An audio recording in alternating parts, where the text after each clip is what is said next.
Hello friends, ओम श्री गणेशाय नमः। जय श्री कृष्णा। आप सभी का स्वागत है आपकी अपने YouTube चैनल पर।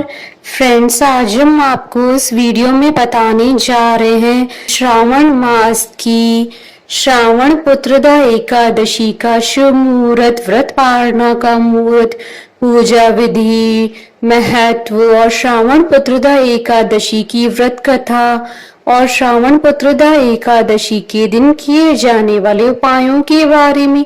फ्रेंड्स, वीडियो शुरू करने से पहले आपसे रिक्वेस्ट है, अगर आप हमारे चैनल पर नए हैं और आपने अभी तक चैनल को सब्सक्राइब नहीं किया है तो प्लीज सब्सक्राइब कीजिएगा चैनल को, साथ ही प्रेस कीजिएगा बेल आइकन को, जिससे नए वीडियो से रिलेटेड नोटिफिकेशन आपको तुरंत प्राप्त हो सके।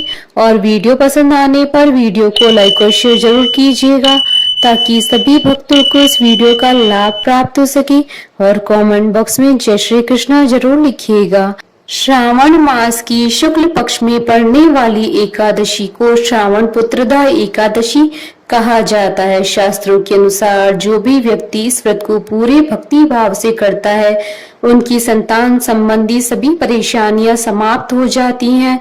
हिंदू शास्त्रों में एकादशी तिथि को बहुत अधिक महत्व दिया गया है। इन्हीं में से ही एक श्रावण मास की एकादशी, जिसे पुत्रदा एकादशी के नाम से जाना जाता है। यदि कोई निसंतान दंपति इस व्रत को पूरे भक्ति भाव से रखते हैं तो उनके घर में जल्दी बच्चे की किलकारियां गूंजने लगती है। इतना ही नहीं, इस व्रत को रखने वाले दंपति के घर भगवान श्री हरि विष्णु जी की कृपा से एक योग्य संतान का जन्म होता है। और यदि किसी दंपति के पहले ही संतान है तो इस व्रत को रखते हैं तो उनकी संतान की जीवन की सभी समस्याएं समाप्त हो जाती है और उन्हें संतान का पूर्ण सुख प्राप्त होता है। श्रावण पुत्रदा एकादशी पर भी सभी एकादशियों की तरह भगवान विष्णु जी की पूजा की जाती है। मान्यता है कि जो कोई भी व्यक्ति इस व्रत को करता है उसके घर में तेजस्वी संतान का जन्म होता है और वाजपेयी यज्ञ का पुण्य प्राप्त होता है। फ्रेंड्स, अब आइए जानते हैं श्रावण पुत्रदा एकादशी की पूजा विधि के बारे में। श्रावण पुत्रदा एकादशी के दिन पूजा करने वाले व्यक्ति को सुबह जल्दी उठकर स्नान आदि करके स्वच्छ वस्त्र धारण करने चाहिए। इसके बाद एक चौकी पर गंगा जल छिड़ककर उसे साफ करके पीले रंग का वस्त्र बिछाकर उस पर भगवान विष्णु जी की प्रतिमा और कलश स्थापित करें। साथ ही बाल गोपाल जी की प्रतिमा या मूर्ति स्थापित करें। कलश स्थापित करने के बाद मौसमी फल, पीले रंग के फूल, तुलसी, काले तिल भगवान विष्णु जी को अर्पित करें। इसके बाद धूप व दीप जलाकर भगवान विष्णु जी की विधिवत पूजा करें और श्रावण पुत्रदा एकादशी की कथा पढ़ें या सुने।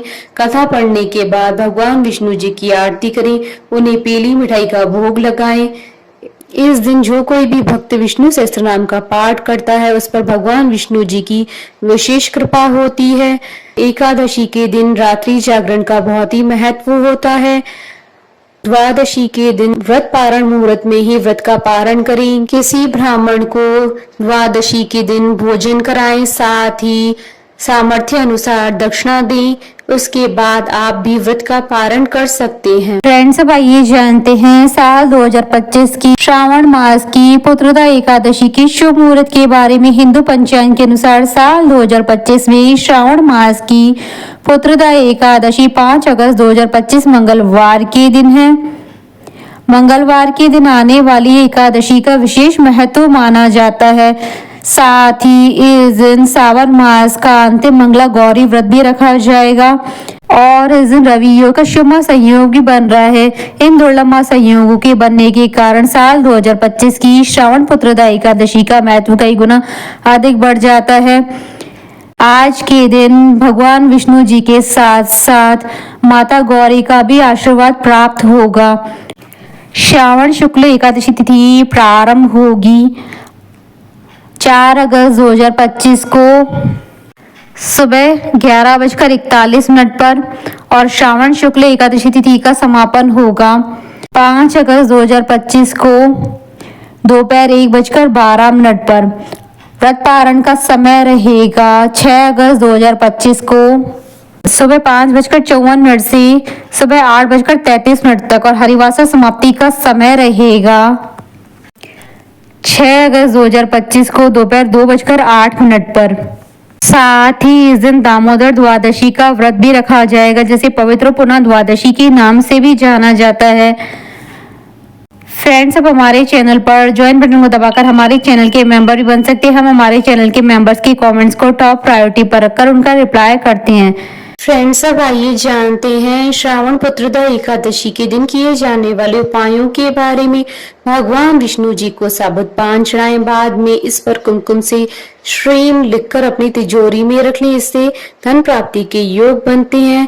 इस एकादशी पर 7 कन्याओं को घर बुलाकर खीर खिलाएं। यह उपाय लगातार 5 एकादशी करें।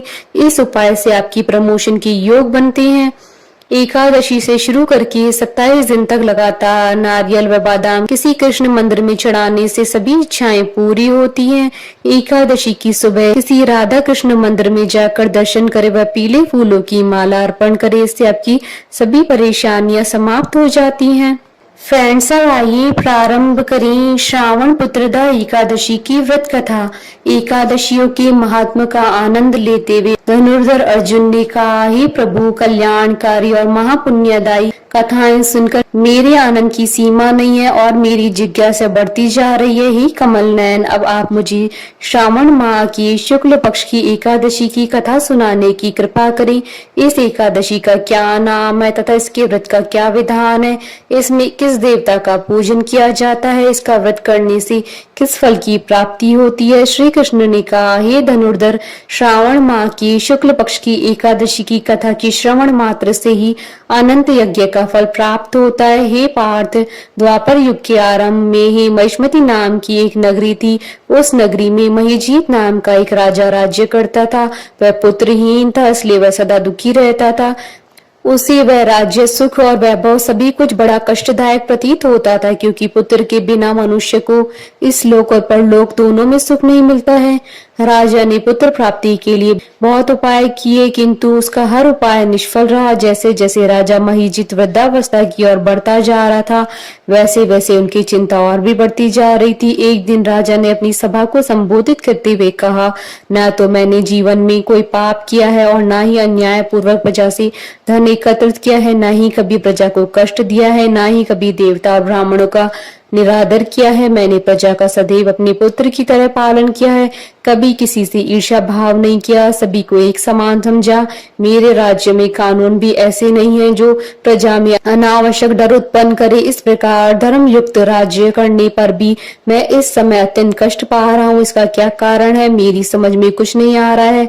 आप इस पर विचार करें, इसका क्या कारण है और क्या इस जीवन में मैं इस कष्ट से मुक्त हो पाऊंगा? राजा की इस कष्ट के निवारण के लिए मंत्री आदि वन को गए, ताकि वहां जाकर किसी ऋषि मुनि को राजा का दुख बताकर कोई समाधान पा सके। वन में जाकर उन्होंने श्रेष्ठ ऋषि मुनियों के दर्शन किए। उस वन में वयोवृद्ध और धर्म के ज्ञाता महर्षि लोमेश रहते थे। वे सभी जन महर्षि लोमेश के पास गए। उन सबने महर्षि लोमेश को दंडवत प्रणाम किया, उनके सम्मुख बैठ गए। महर्षि के दर्शन से सभी को बड़ी प्रसन्नता हुई। सबने महर्षि लोमेश से प्रार्थना की, हे देव, हमारे अहोभाग्य हैं कि हमें आपके दर्शनों का सौभाग्य प्राप्त हुआ। मंत्री की बात सुन लोमेश ऋषि ने कहा, हे मंत्रीवर, आप लोगों की विनम्रता और सद्व्यवहार से मैं अति प्रसन्न हूँ। आप मुझसे अपने आने का प्रयोजन करें, मैं आपके कार्य को अपने सामर्थ्य के अनुसार अवश्य करूंगा, क्योंकि हमारा शरीर ही परोपकार के लिए बना है। लोमेश ऋषि के ऐसे मृदु वचन सुनकर मंत्री ने कहा, हे ऋषिवर, आप हमारी सभी बातों को जानने में ब्रह्मा से भी ज्यादा समर्थ हैं, अतः आप हमारे संदेह को दूर कीजिए। महिष्मति नाम की नगरी के हमारे महाराज महिजीत बड़े ही धर्मात्मा व प्रजावत्सल हैं। वह प्रजा का पुत्र की तरह धर्मानुसार पालन करते हैं, किंतु फिर भी वह पुत्रहीन है। हे महामुनि, इससे वह अत्यंत दुखी रहते हैं। हम लोग उनकी प्रजा हैं, हम भी उनके दुख से दुखी हो रहे हैं, क्योंकि प्रजा का यह कर्तव्य है कि राजा के सुख में सुख माने और राजा के दुख में दुख माने। हमें उनके पुत्रहीन होने का अभी तक कोई कारण ज्ञात नहीं हुआ है, इसलिए हम आपके पास आए हैं। अब आपके दर्शन करके हमको पूर्ण विश्वास है कि हमारा दुख अवश्य ही दूर हो जाएगा, क्योंकि महान पुरुषों के दर्शन मात्र से ही प्रत्येक कार्य की सिद्धि हो जाती है। अतः आप हमें बताने की कृपा करें कि किस विधान से हमारे महाराज पुत्रवान हो सकते हैं। हे ऋषिवर, यह आपका हम पर और हमारे राज्य की प्रजा पर बड़ा परोपकार होगा। ऐसी करुण प्रार्थना सुनकर लोमेश ऋषि ने नेत्र बंद करके राजा की पूर्व जन्मों पर विचार करने लगे। कुछ पलों के बाद उन्होंने विचार करके कहा, हे भद्रजनों, यह राजा पिछले जन्म में अत्यंत उद्दंड था तथा बुरे कर्म किया करता था। उस जन्म में यह एक गांव से दूसरे गांव में घूमा करता था। एक बार ज्येष्ठ माह की शुक्ल पक्ष की एकादशी के दिन की बात है। यह 2 दिन से भूखा था। दोपहर के समय एक जलाशय पर जल पीने गया। उस स्थान पर उस समय ब्याई हुई एक गाय जल पी रही थी। राजा ने उसको प्यासी ही भगा दिया और स्वयं जल पीने लगा। हे श्रेष्ठ पुरुषों, इसलिए राजा को ये कष्ट भोगने पड़ रहे हैं। एकादशी के दिन भूखा रहने का फल यह हुआ कि इस जन्म में वह राजा है और प्यासी गाय को जलाशय से भगाने के कारण पुत्रहीन है। यह जान सभी सभासद प्रार्थना करने लगे, हे ऋषि श्रेष्ठ, शास्त्रों में ऐसा लिखा है कि पुण्य से पाप नष्ट हो जाते हैं, अतः आप कृपा करके ऐसा कोई उपाय बतलाइए जिससे हमारे राजा की पूर्व जन्म के पाप नष्ट हो जाएं और उन्हें पुत्र रत्न की प्राप्ति हो। सभासदों की प्रार्थना सुनकर लूमिष ऋषि ने कहा, हे श्रेष्ठ पुरुषों, यदि तुम सब श्रावण माह की शुक्ल पक्ष की पुत्रदा एकादशी का व्रत करो, रात्रि में जागरण करो और उस व्रत का फल राजा के निमित्त कर दो तो तुम्हारे राजा की यहाँ पुत्र उत्पन्न होगा, राजा के सभी कष्टों का नाश हो जाएगा। इस उपाय को जानकर मंत्री सहित सभी ने महर्षि को कोटि कोटि धन्यवाद किया तथा उनका आशीर्वाद लेकर अपने राज्य को लौट आए। तत्पश्चात उन्होंने लोमेश ऋषि की आज्ञा अनुसार पुत्रदा एकादशी का विधान पूर्वक उपवास किया और द्वादशी को उसका फल राजा को दे दिया। इस पुण्य के प्रभाव से रानी ने गर्भ धारण किया और 9 माह के पश्चात एक अत्यंत तेजस्वी पुत्र को जन्म दिया। हे पांडु पुत्र, इसलिए इस एकादशी का नाम पुत्रदा पड़ा। पुत्र की इच्छा रखने वाले मनुष्य को विधान पूर्वक श्रावण मास की शुक्ल पक्ष की एकादशी का व्रत करना चाहिए। इस व्रत के प्रभाव से इस लोक में सुख और परलोक में स्वर्ग की प्राप्ति होती है। कथा सार, पाप कर्म करते समय मनुष्य यह नहीं सोचता है कि वह क्या कर रहा है, परंतु शास्त्रों से विदित होता है कि मनुष्य का छोटे से छोटा पाप ही उसे भयंकर दुख भोगने को विवश कर देता है। अतः मनुष्य को पाप कर्म करने से डरना चाहिए, क्योंकि पाप नामक यह दैत्य जन्म जन्मांतर तक उसका पीछा नहीं छोड़ता है। प्राणी को चाहिए कि सत्य व्रत का पालन करते हुए भगवान के प्रति पूरी श्रद्धा और भक्ति रखें और यह बात सदैव याद रखे कि किसी के दिल को दुखाने से बड़ा पाप दुनिया में कोई दूसरा पाप नहीं है। बोले भगवान विष्णु की जय, सनातन धर्म की जय। हमारे साथ इस वीडियो में अंत तक बने रहने के लिए आपका धन्यवाद। ओम श्री गणेशाय नमः। जय श्री कृष्णा।